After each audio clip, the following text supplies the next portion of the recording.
It is tough to accept that you've been wrongfully convicted of a crime that you didn't commit, to be taken away from your family, stripped away from your dreams and passions and goals in life, and to be put in a box or a cage like an animal.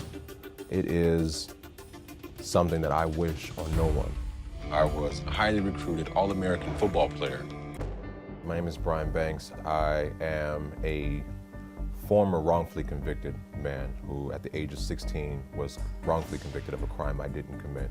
I lost 10 years of my life for this wrongful conviction. And after receiving my freedom back, I vowed to myself that the first thing that I would do is get involved in the awareness and activism of the space of wrongful convictions, trying to put it to an end if possible. I have this experience, this knowledge. I was a prosecutor in Los Angeles County with the DA's office for 18 years. I started to cover cases for different broadcast outlets, and I started to cover cases across the country, and I was seeing things that was making me question how fair the system is, how consistent justice is across the country, and I was getting to the point where I wanted to use all of my courtroom experience, all of my background and training to look at cases and see if people are wrongfully convicted and help people in that way. We are about to be at the point of impact in 3, 2, 1. Final Appeal is about Lonnie Coombs and I going out and investigating cases where people have claimed to be wrongfully convicted of crimes that they didn't commit. They're willing to give you time served. I just can't take something for something I didn't do. I ain't no convict. I'm Montoya Dante Shaw, an innocent man in prison. These are people who have been in prison for a number of years and this entire time have stood to their innocence. And we come into their case in that situation right then and there. We reinvestigate the case, feet on the ground, put in all the necessary hours to make a determination if that person should have been behind bars this entire time, or were they innocent and wrongfully convicted like me.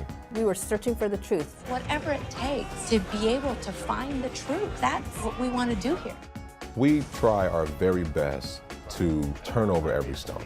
We want to talk to every single person that was involved in this case when it first took place, and talk to every single person who's involved in the appeal process now, on both sides. Background. They last saw him in this area. His finger is nowhere near the trigger. This needs to be fixed. We focus on these 4 cases for this first season, but these 4 cases represent our system as a whole.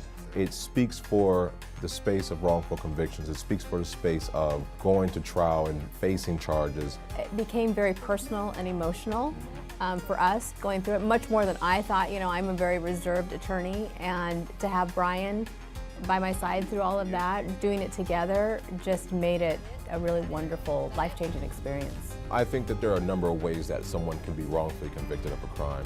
Not many people are able to come home after a wrongful conviction and just move on with life as if it didn't happen. And so I'm taking this opportunity as someone who's experienced it, who's still young and able to come home and speak for those who can't speak for themselves. I'm here to share that pain so that people can understand that this has to stop, and it has to stop now.